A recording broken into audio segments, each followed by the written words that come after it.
Bonjour à toutes et à tous, j'espère que vous avez la forme. Bienvenue sur ma chaîne Voyance. Si vous n'êtes pas abonné, je vous invite à le faire dès maintenant, hein. Il vous suffit de cliquer sur le bouton s'abonner sous la vidéo. Cliquez également sur la petite cloche de notification juste à côté. Le meilleur moyen pour être sûr de ne rien manquer, je le dis souvent, c'est de vous inscrire à la newsletter Intuition Libre. Vous allez trouver le lien dans la description en première zone de commentaires. Cliquez sur le lien, entrez votre prénom, votre adresse mail, vous validez votre inscription, bien entendu. Et pour que ce soit vraiment définitif et être sûr de recevoir, il faut aller dans votre boîte mail. Vous allez recevoir un mail avec un lien sur lequel il faut cliquer, hein, pour valider définitivement l'inscription.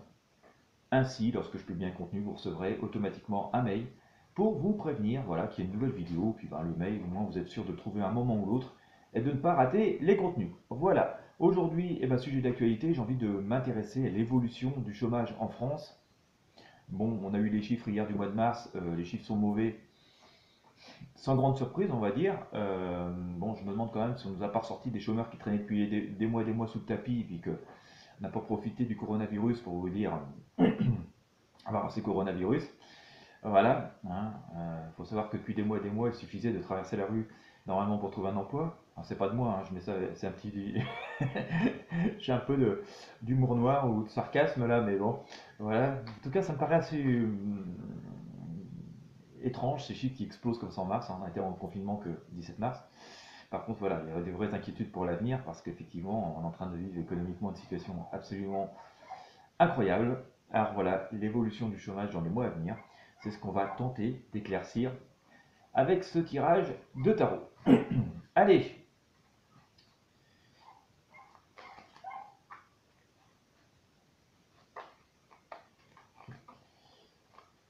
hop, j'espère que vous n'entendez pas trop les chiens de ma voisine. Allez, au centre.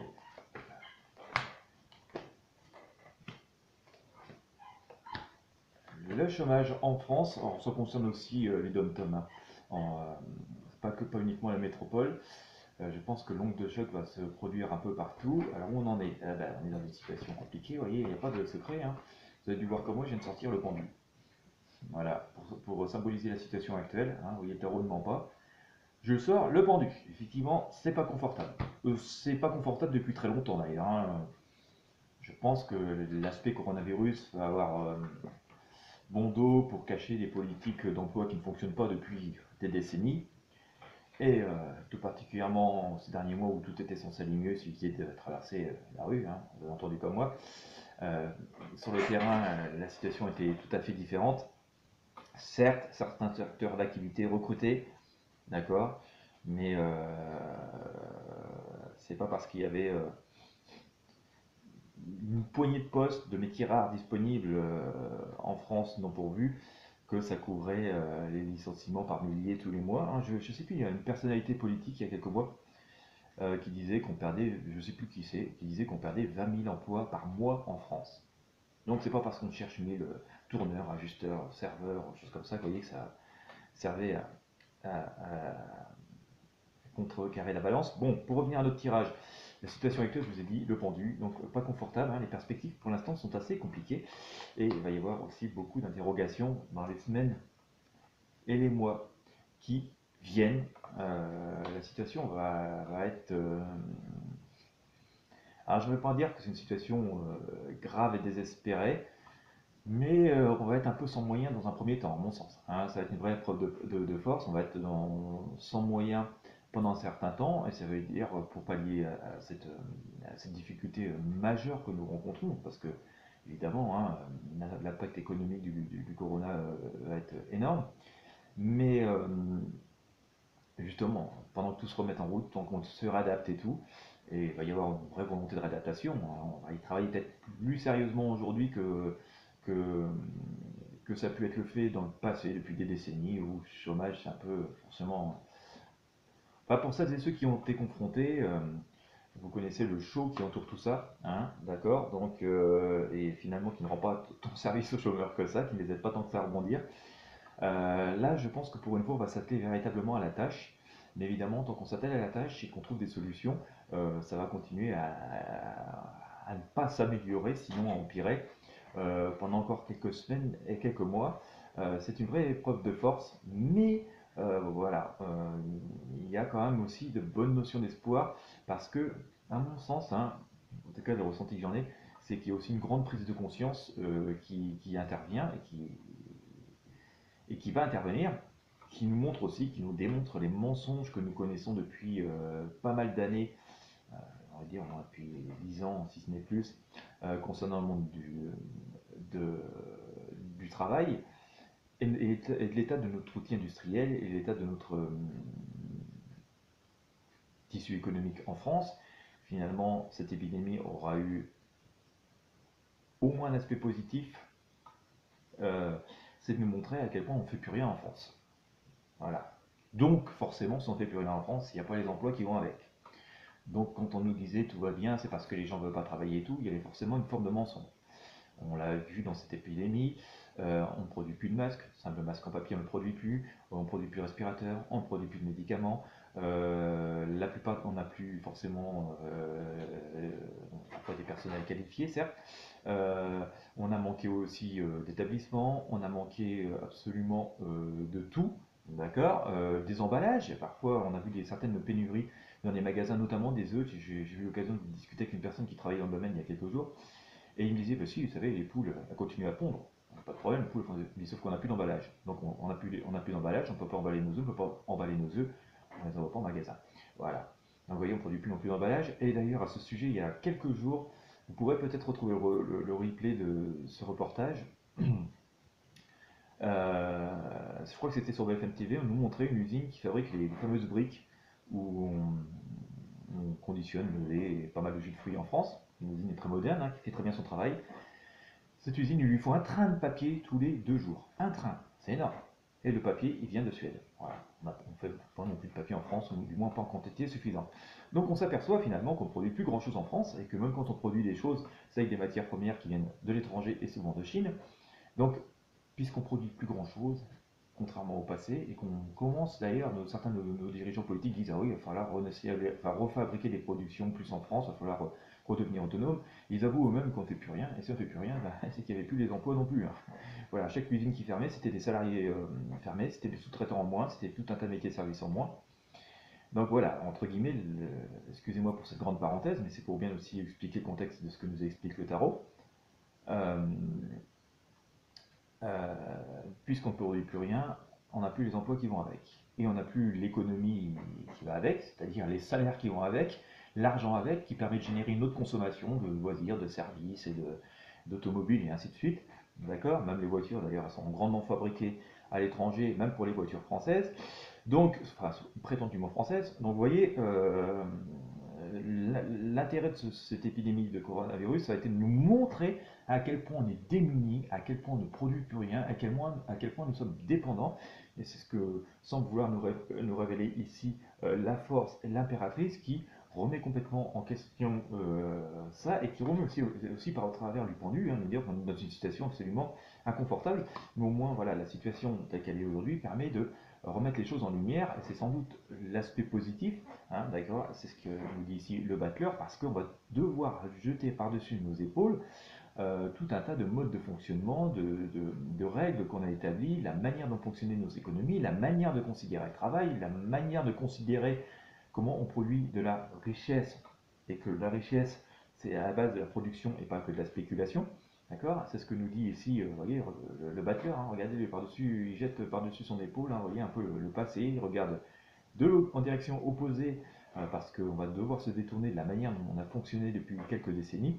Euh, donc voilà la note, en tout cas positive à assez court terme, hein. Je pense que d'ici la rentrée, quand même, on va avoir de grands axes, hein, qui vont nous être donnés avec une véritable volonté de réindustrialiser, de refaire du vrai Made in France, pas se contenter de se mettre au nom du Made in France des produits fabriqués ailleurs, souvent en Chine, dans des sachets en France pour pouvoir mettre le logo Made in France. Hein, mettre en sachet, ça ne s'appelle pas fabriquer. Euh, En tout cas, on sent qu'on va avoir des vraies volontés de balayer quand même tout ce système un peu fou qu'on a connu depuis des usines, depuis des années. Excusez-moi pour le petit lapsus. J'étais en train justement de penser, j'avais une image qui me venait d'une usine dans une ville pas très très loin d'où j'habite. parle de ça il y a peut-être 25 ans, une usine de métallurgie. On fondait du minerai, on fabriquait de l'acier de très bonne qualité. Et cette usine a été démontée pièce par pièce, elle s'étendait sur des dizaines et des dizaines d'hectares. Elle a été démontée pièce par pièce pour être chargée sur des cargos qui ont été la remontée en Chine. Vous voyez à quel point on a été loin dans le, j'ai envie de dire, dans la connerie. Voilà. Alors que, pardon, voilà, et ça a employé, cette usine, au moment fort de son activité, employait 20 000 salariés. Je vous laisse imaginer le nombre de sous-traitants qu'il y avait avec. Hein. D'accord. Donc voilà, on va quand même passer vers un nouveau cap. On va revenir à la raison, c'est ce que me semble dire. Cependant, pendant quelques semaines et quelques mois, on va continuer, je pense, à voir ce chômage galoper. Alors évidemment, les stats vont peut-être tempérer pas mal de choses, mais la difficulté, en tout cas pour les personnes qui sont dans le monde du travail, va perdurer, à mon sens, encore tout l'été. Mais vers la rentrée, on va commencer à avoir des initiatives de bon sens, en tout cas pour redonner du travail, du vrai au maximum de personnes. Et ce qui nous ramène à ce côté un peu plus joyeux hein, que j'ai avec le battleur. Voilà, ça va nous mettre un petit coup de pied aux fesses. Et on a aussi voilà, la route fortune, un avenir un peu plus éloigné qui nous dit que ça va remettre la machine en route. Voilà, de façon plus positive. Donc ça, c'est la notion intéressante que nous donne ce tirage de Tarot de Marseille. Pour l'instant, le pape nous dit, voilà, faisons preuve de modération, aussi bien sur les chiffres, par rapport aussi aux réactions, par rapport encore au fait hein, que certaines personnes, que peut-être même certains médias peuvent profiter du côté anxiogène pour essayer de, voilà, de faire beaucoup parler et voilà, d'attirer les gens à eux. Je pense que les choses vont être prises en main de manière assez positive, ça c'est quand même à noter. Voilà, j'ai envie de dire presque entre de bonnes mains. Ça va changer, en tout cas ça va reprendre un meilleur chemin que cette espèce de marché du travail qu'on nous fait croire, qu'on nous invente depuis quelques années, alors qu'il était en déliquescence complète, et surtout rempli de précarité. Voilà, ça c'est à terme, hein, dans les semaines et quelques mois qui viennent, ça va rester extrêmement compliqué. Mais à terme, on va se remettre en route vers quelque chose de beaucoup plus positif. La leçon à tirer, c'est que voilà, hein, c'est j'ai tiré l'arcane Le Monde ici, donc il nous ramène vers une forme d'harmonie. Ça semble confirmer les perspectives que nous donnait le tarot juste avant dans ce tirage. Ça va nous ramener vers une forme d'harmonie, même si le cap à passer est assez compliqué. Hein. Pour l'instant, ça reste assez obscur, on ne sait pas encore comment on va y aller. Ça nous ramène aussi à la papesse au début du tirage, on ne sait pas encore exactement comment on va y aller, on ne sait pas exactement ce qui va se passer. D'ailleurs, au moment où je vous parle, nous ne sommes pas déconfinés, on ne connaît pas encore l'état véritable de notre tissu économique ni les difficultés que vont rencontrer bon nombre d'entreprises. Malheureusement, bon nombre risquent de mettre la clé sous le paillasson. Il va falloir un certain temps pour que d'autres secteurs d'activité renaissent, des entreprises renaissent pour que on puisse revoir, régénérer des emplois. Voilà. En tout cas, la synthèse pour l'instant, c'est que c'est quand même, voilà, ça tout explose et tout, et je pense qu'on va quand même, dans les semaines et les mois, quelques mois qui viennent, au moins pendant l'été, on va continuer à voir ce chômage exploser jusqu'à ce qu'on ait retrouvé hein, ces solutions qui devraient poindre le bout de leur nez, je pense, au début, vers la rentrée, septembre-octobre, vers la fin de l'année 2020, début 2021. On devrait commencer à remettre vraiment les choses en marche complètement. D'ici là, ça va rester extrêmement complexe. Je pense quand même qu'il va rester un peu de solidarité hein, pour ne pas laisser les gens trop en déperdition. Voilà, l'ascenseur solidaire va continuer à fonctionner, même si il va être mis à rude épreuve. Mais voilà, c'est le grand coup de balai. Là aussi, sur le monde du travail, le monde de l'emploi, ce qui, je vais dire, peut-être n'est pas un mal. Euh, je vais m'expliquer là-dessus, dans le sens où depuis des décennies, peut-être 20 ans, 30 ans maintenant, enfin moi je vais arriver à 50 ans, je suis rentré sur le marché du travail il y a 20 ans. Ah, déjà, quand je suis rentré sur le marché du travail il y a 30 ans, on nous disait le chômage commence à augmenter, hein, vous voyez, il y a 30 ans. Et depuis, ce système dans lequel nous vivons n'a fait que d'augmenter le chômage et la misère. Certes, il y aura toujours des gens qui diront, mais on le voit encore malheureusement, les chômeurs c'est des feignants, ceci, cela. La réalité c'est qu'il y a des quantités phénoménales d'entreprises, de secteurs d'activité qui ont complètement disparu, qui étaient des très très grands pourvoyeurs d'emploi. C'est tellement vrai qu'on le mesure au jour d'aujourd'hui sur un secteur, sur la santé. D'accord. masque, pas de gel, pas de blouse, pas de médicaments, plus de matières premières. Enfin, vous voyez, on est dépendant absolument sur tout, donc ça confirme aussi qu'on a fait que de détruire totalement, massivement notre richesse en matière de productivité, de petit travail, et donc forcément d'emploi, d'accord? Et que donc tout ce qu'il y a eu à côté n'a été que des mesurettes, histoire de parfois d'adoucir les chiffres, etc., etc. Euh, et donc, bah, là où est bénéfique ce grand coup de balai, c'est que de toute façon on est tellement arrivé au pied, au fond du fond, parce que c'est quand même le fond du fond dans cette matière-là, que finalement ça nous donne une note d'espoir, l'espoir de la renaissance.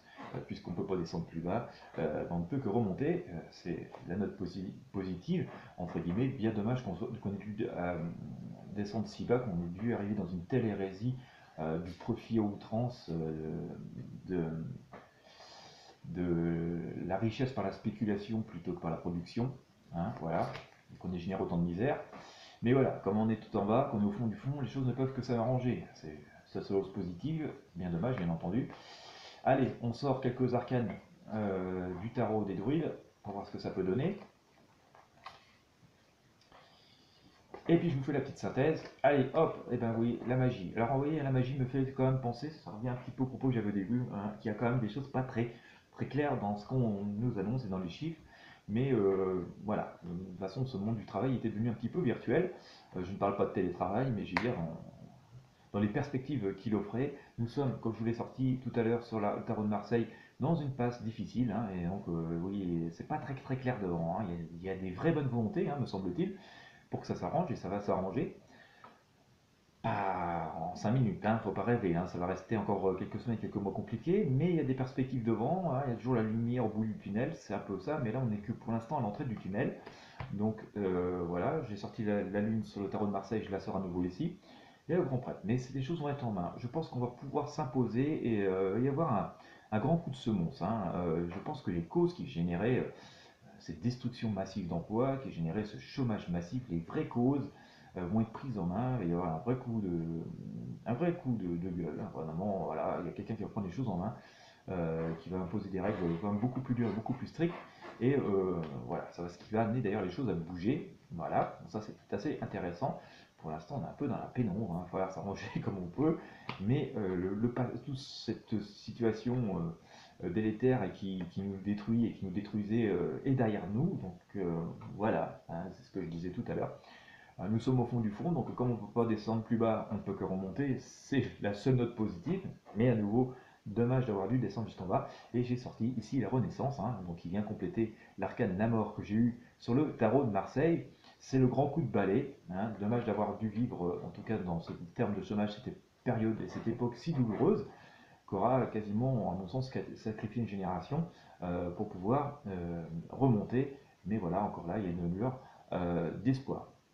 Donc, en synthèse, ne pas trop se fier aux chiffres non plus qui nous sont donnés. Je pense que, comme je le disais, on va profiter de l'aspect coronavirus pour nous ressortir des chômeurs qui depuis quelques mois étaient cachés un peu sous le tapis, sous des prétextes divers. Hein. Je ne reviens pas sur les discours que nous avons entendus ces derniers mois, en tout cas fin 2019, hein, tout du moins toute l'année 2019. Vous les connaissez tout autant que moi, d'accord. Mais en tout cas, le message, c'est de ne pas trop non plus se fier aux chiffres, même si effectivement la situation du chômage n'est pas bonne, mais c'est pas d'hier. Voilà. Elle était même hier bien plus mauvaise qu'elle ne le laissait paraître. Elle ne va pas s'arranger non plus à très court terme, pendant quelques semaines et quelques mois, à mon sens, ça va rester extrêmement compliqué parce que effectivement, cette épidémie, cet arrêt brutal de l'économie a provoqué et va provoquer un cataclysme. Cependant, du coup, ça l'aspect positif, c'est que les choses vont devoir réellement être prises en main avec des vraies mesures, et ça a permis à mettre en jour l'hérésie, la folie totale dans laquelle nous vivions, et sans doute provoquer une espèce d'élan, comment dire, plus national, c'est en tout cas dans le sens, on va vouloir reproduire, refabriquer, retrouver une autonomie. Voilà, vraiment un élément d'autonomie parce que finalement nous sommes aussi en grand danger hein, d'être complètement autonome. Et ces initiatives aussi, il va être très urgent de les prendre, il va être très urgent de les prendre. Et c'est la raison qui m'amène à vous dire que je pense que dans les 6 mois qui viennent, donc on devrait pour la rentrée déjà avoir des prémices les fins d'année 2020 et tout début 2021. Dans les 6 à 8 mois qui viennent, on va avoir vraiment des vraies choses qui vont vraiment redémarrer. Et, je pense massivement recruter, bien différents aussi peut-être des secteurs qu'on nous vantait ces derniers temps. Ils vont continuer à exister, à peut-être recruter ces secteurs-là, mais bon, ils vont aussi avoir beaucoup souffert. Mais je pense que véritablement, on va avoir une image très différente hein, du monde du travail à partir de demain. Voilà, et du tissu, en tout cas des offres d'emploi, va être très différent de ce que nous avions jusqu'ici, et avec une véritable reprise en tout cas, et des véritables perspectives, ce qui va être intéressant, ce qui va permettre aussi à bon nombre de personnes qui étaient dans des situations très difficiles de pouvoir souffler avec de véritables solutions. Je parle bien des vraies solutions, pas des solutions de façade ou des voies de garage comme on en connaît beaucoup depuis, on va dire, 15-20 ans, quoi. Voilà. Donc ça, c'est le message assez positif. Entre deux, et je pense aussi qu'il va y avoir quand même un élément assez solidaire. De toute façon, la reconstruction, je pense, de cette société va être beaucoup plus solidaire. Euh, je ne dis pas que tout le monde va participer à cet élan de solidarité, mais globalement, l'énergie va être beaucoup plus solidaire que ce que nous avions connu jusqu'ici. Et ça va permettre de tenir, ça va être difficile. Beaucoup de personnes qui vont être frappées par la perte de leur emploi et pour la première fois de leur vie, ça risque d'arriver aussi pas mal suite à ce que nous vivons, vont être un peu perdus mais vont pas être non plus laissés complètement à l'abandon. Il y aura des vraies perspectives de rebond. Alors, si ça vous intéresse, je referai des tirages là-dessus le moment venu. Mais voilà, il y a une lueur d'espoir. C'est très difficile, il y a encore un cap charnière un peu difficile à passer là, à mon sens. Euh, mais voilà, comme nous l'a symbolisé le tarot par rapport à la mort, par rapport à la renaissance, finalement, maintenant que nous sommes au fond, on peut avoir l'espoir, c'est de pouvoir remonter parce qu'on ne peut pas descendre plus bas. Et voilà, cette machine, ce système hein, qui nous détruisait totalement, en tout cas qui détruisait tous les emplois, sont tellement arrivés à bout, sont tellement marchés sur la tête, ils ont tellement tiré sur la corde que cette corde a cassé. Et il n'est pas concevable, en tout cas, de pouvoir leur redonner les mêmes ficelles euh, pour, euh, pour l'avenir. Ça ne veut pas dire qu'il ne continuera pas à y avoir des produits d'importation, ils sont aussi nécessaires, on ne peut pas tout avoir, tout produire, tout fabriquer, mais autant que possible, on va essayer de reproduire de la richesse au sein de nos territoires, et ça va régénérer finalement de l'emploi. On va être aussi sur une économie de reconstruction d'après-guerre, comme si nous avions vécu une après-guerre, et si vous êtes en âge d'avoir vécu cette époque, ou si vous avez des parents, des grands-parents qui ont vécu cette époque, ils vous diront aussi que voilà, après guerre, il y a souvent du travail, beaucoup de travail, parce qu'il y a tout à reconstruire. Et voilà, on fait vite de la proximité parce que ça permet de reproduire et de redistribuer beaucoup plus rapidement hein, que quand il faut dépendre de ressources qui sont extrêmement lointaines. Voilà, et bien écoutez, voilà ce que j'avais à vous dire pour ce tirage. Donc encore quelques semaines, quelques mois très difficiles, et oui, effectivement, on risque de voir les chiffres encore s'aggraver. Alors après, alors, vous savez ce que c'est dans l'aspect médiatique, ceux qu'on nous présente, ils sont toujours plus ou moins arrangés, en bien ou en mal, en fonction de ce qui arrange ceux qui nous les présentent. La réalité est que le ressenti de la réalité par rapport à ce que je joue au tarot, vous le savez, la voyance n'est pas non plus forcément une précision absolue, hein, ce ne sont que des prédictions. Mais je pense que le ressenti qu'on a fera que pendant quelques semaines, quelques mois, ça reste extrêmement difficile. La note très positive, c'est qu'il y a cette fois-ci pas le choix de faire de vraies actions concrètes, efficaces, rapides, lumineuses, vraiment utiles, en dehors de tout profit malsain, partisan, et que ça devrait, je pense, pour 2021, fin 2020-2021, d'être beaucoup plus positif, et on devrait quand même sentir véritablement un vrai redémarrage. Voilà, on en est encore un peu loin, il y a encore tout un tas de chemins qui peuvent encore s'embrouiller d'ici là, donc je referai des tirages pour préciser tout cela. Voilà, j'espère que vous avez apprécié ce tirage. Si c'est le cas, n'hésitez pas à mettre un pouce bleu, à partager la vidéo avec vos amis et sur les réseaux sociaux, c'est important. C'est ce qui donne aussi la visibilité sur YouTube. Si les vidéos ne sont pas visibles, ça ne sert à rien que j'en fasse, bien entendu. Si vous n'êtes pas abonné à la chaîne, je vous invite à le faire, c'est gratuit. Cliquez sur le bouton s'abonner, cliquez sur la petite cloche de notification. Le mieux, c'est de vous inscrire, c'est gratuit aussi, à la newsletter Intuition Libre. Vous allez trouver tous les liens dans la description et sous la vidéo. Je vous souhaite à toutes et à tous une excellente journée et je vous dis à très bientôt.